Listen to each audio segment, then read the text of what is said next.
ठीक है बच्चों, आज का काम देखो आप। होम साइंस का जो चैप्टर 4 है उसमें टॉपिक कैरियर चल रहा है। आपको कैरियर क्या होता है बता दिया था आपको। कैरियर को प्रभावित करने वाले कारक, उसमें कुछ कारक मैंने पिछली बार बताए थे। चैप्टर थोड़ा बड़ा था इसलिए एक बार में एक्सप्लेन नहीं किया। आगे है, इसके नोट्स आपके पास आ गए हैं, इसकी वीडियो ध्यान से देख लेना। फिर भी नहीं समझ में आया तो व्हाट्सएप पे देख लेना। कैरियर को प्रभावित करने वाले कारक में अगला जो कारक आता है सामाजिक आर्थिक स्तर, यानी परिवार की जैसी स्थिति होती है, समाज में जैसी स्थिति बनी हुई रहती है। किशोर के कैरियर के चयन में उसके घर परिवार व पारिवारिक सदस्यों, माता पिता के व्यवसाय, परिवार के नियम कायदे का बहुत योगदान है। यानी जो परिवार की प्रतिष्ठा बनी हुई रहती है वैसा ही बालक को स्थान मिलता है और उसको अपना कैरियर बनाने में योगदान देता है। प्रत्येक किशोर अपने माता पिता से उच्च स्थान प्राप्त करना चाहता है। जो स्थिति माता पिता की है, माता पिता भी चाहते हैं और किशोर भी चाहते हैं वो उनसे और भी ऊंचे पद पे कार्य करे और उसके लिए प्रयास भी करते हैं। इसलिए शिक्षक का बच्चा शिक्षक बनने के बजाय चिकित्सक, इंजीनियर या कंपनी मैनेजर बनना चाहता है। इसलिए परिवार की जो आर्थिक स्थिति होती है या समाज में जो हमारी स्थिति बनी हुई रहती है वह बालक के कैरियर बनाने को प्रभावित करती है। अगला आ रहा है प्रतिष्ठा। किशोर के कैरियर चयन के कार्य क्षेत्र में उपलब्ध होने वाली प्रतिष्ठा बहुत महत्व रखती है। यानी बालक ने कितना अचीवमेंट किया, कितना प्राप्त किया, बालक को कितनी महत्ता मिली है, उसको कितनी प्रतिष्ठा मिली है, यह उसके कैरियर को प्रभावित करती है। बालक किशोर कार्य करता है, अगर उसको महत्व नहीं मिलता तो वह निराश हो जाता है, लेकिन अगर उसकी प्रतिष्ठा बनने लग जाती है, पॉपुलर हो जाता है, वही उसके लिए महत्व रखने वाली चीज़ हो जाती है। किसी कार्य की चमक दमक देखकर प्रभावित होना कभी कभी नुकसानदायक होता है। कुछ कार्य क्षेत्र ऐसे होते हैं जिसमें चमक दमक अधिक होती है, कुछ कार्य ऐसे होते हैं जिसमें मूल्य अधिक होते हैं। तो जो चकाचौंध है कई बार प्रभावित करती है अच्छी तरफ और कई बार प्रभावित करती है नुकसान की तरफ। इसी सोच समझ कर निर्णय लेने चाहिए। इसलिए अच्छी प्रतिष्ठा, जो जितने भी जैसे अभिनेता होते हैं, जरूरी नहीं सभी की प्रतिष्ठा अच्छी बनी हुई रहती है या जो जिस क्षेत्र में कार्य करते हैं सभी के लिए अच्छे हैं। किसी को बहुत ज़्यादा नुकसान भी उठाना पड़ता है, कुछ लोगों को फ़ायदा भी अधिक होता है। फिर है मीडिया एवं अंतर्राष्ट्रीय वृत्ति। जो कार्य कर रहे हैं उसको मीडिया किस तरह से बताती है और अंतर्राष्ट्रीय क्षेत्र में उसकी क्या स्थिति बनी हुई है या आज का समाज क्या चाहता है। इंटरनेशनल लेवल पर जब देखें तो कार्य किस क्षेत्र में अधिक किया जा रहा है। आधुनिक युग में किशोर को विभिन्न क्षेत्रों में ज्ञान देने को प्रभावित करने के लिए मीडिया एवं अंतर्राष्ट्रीय वृत्ति मुख्य भूमिका निभाती है।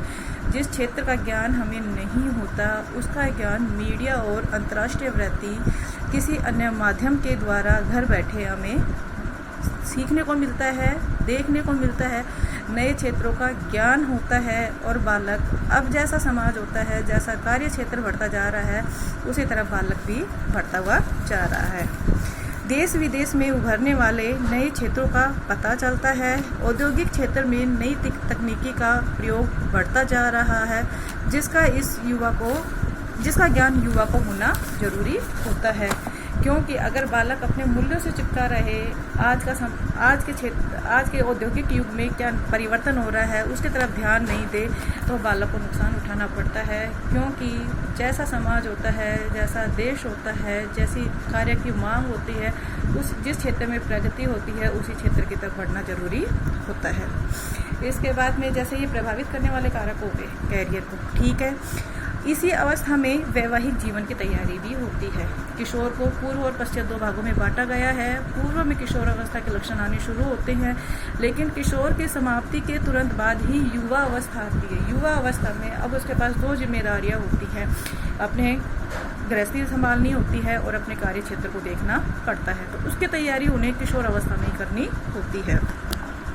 किशोर अवस्था में कदम रखते ही किशोर अवस्था के लक्षण आने लगते हैं जो उनके शारीरिक परिवर्तन के साथ मानसिक परिवर्तन भी दर्शाते हैं। यानी सोच विचार करने की जो उनकी शक्ति होती है, उनका क्षेत्र होता है, वो भी बदल जाता है। अब किशोर विवाह के लिए तैयार होना पड़ता है। वहीं दूसरी ओर अपनी स्वच्छंद जीवन हेतु अपने पसंद की सोच समझदार एवं व्यवहार कुशल लड़की की जरूरत होती है। वो समय था जब माता पिता अपने पसंद से बालक का विवाह कर दिया करते थे, लेकिन अब क्षेत्र बदल चुके हैं, बच्चों की पसंद बदल चुकी है। अब कोई भी लड़का ऐसी लड़की को पसंद करेगा जो उसके साथ बराबर कदम मिलाकर चल सके। तो लड़कियों को सर्वगुण संपन्न, आर्थिक रूप से सक्षम लड़कों की आवश्यकता होती है। लड़कियां भी खुलकर कहने लगी हैं उनकी पसंद का लड़का जैसा उनको पसंद है, जिस तरह से वो जीवन गुजारना चाहती है, उसी तरह के लड़के की उनको आवश्यकता या ज़रूरत है। आज का युवा जीवन में सफल होने के लिए कैरियर एवं विवाह में सामंजस्य बनाना चाहता है, यानी सेल्फ डिपेंड होना चाहता है। माता पिता की उन्हीं बातों को मानता है जो उनके हित में होती है एवं सह मित्र को पसंद हो।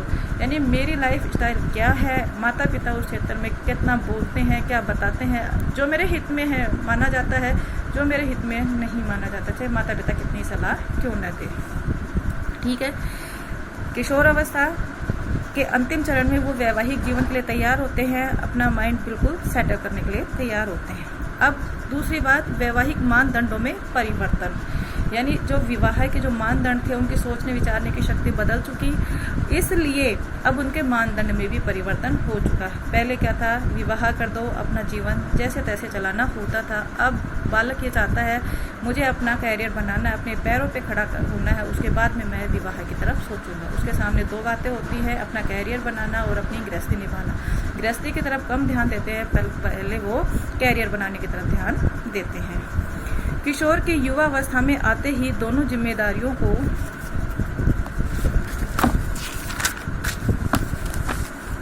निभाना होता है। इसके लिए वह पहले अपने कैरियर पर फोकस करता है, इसके चलते उसकी उम्र अधिक हो जाती है। जब तक उसकी लाइफ सेटल नहीं होती वह विवाह करने को तैयार नहीं होता।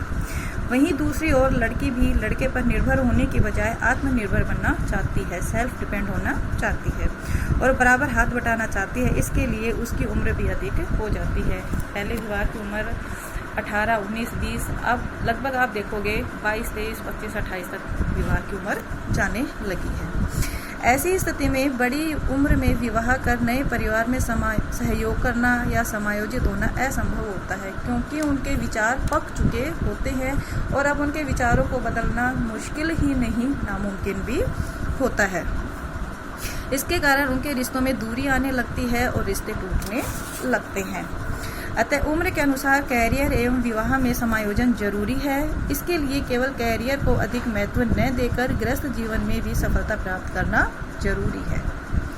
ठीक है। मानदंड कैसे चेंज हो गए, विवाह पे जोर दिया जाता था, अब विवाह की बजाय लड़के लड़की जब तक सेल्फ डिपेंड नहीं होते विवाह नहीं करते, विवाह को दूसरे स्टैंड पे रखते हैं, फर्स्ट में अपने कैरियर को रखते हैं, अपने पैरों पे खड़ा होना चाहते हैं, अपने खर्चे अपने हिसाब से करना चाहते हैं, स्वच्छंद जिंदगी जीना चाहते हैं, उसके बाद में वो विवाह की तरफ ध्यान देते हैं। इसलिए इन बदलते मानदंडों के कारण क्या, उनकी उम्र बढ़ जाती है, उनके विचार पक चुके होते हैं, विचारों को बदलना बहुत मुश्किल होता है।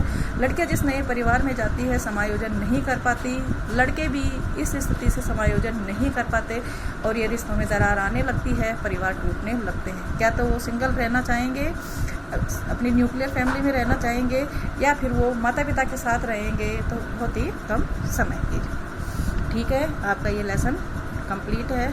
नहीं समझ में आए तो बता देना, बाकी पढ़ने की कोशिश करना। जितने भी तुम्हारे पास नोट्स जा रहे हैं, वीडियो जा रही है, सभी नोट्स कंप्लीट रखना और वीडियो ज़रूर देखना ताकि तुम्हें ज़्यादा से ज़्यादा समझ में आए।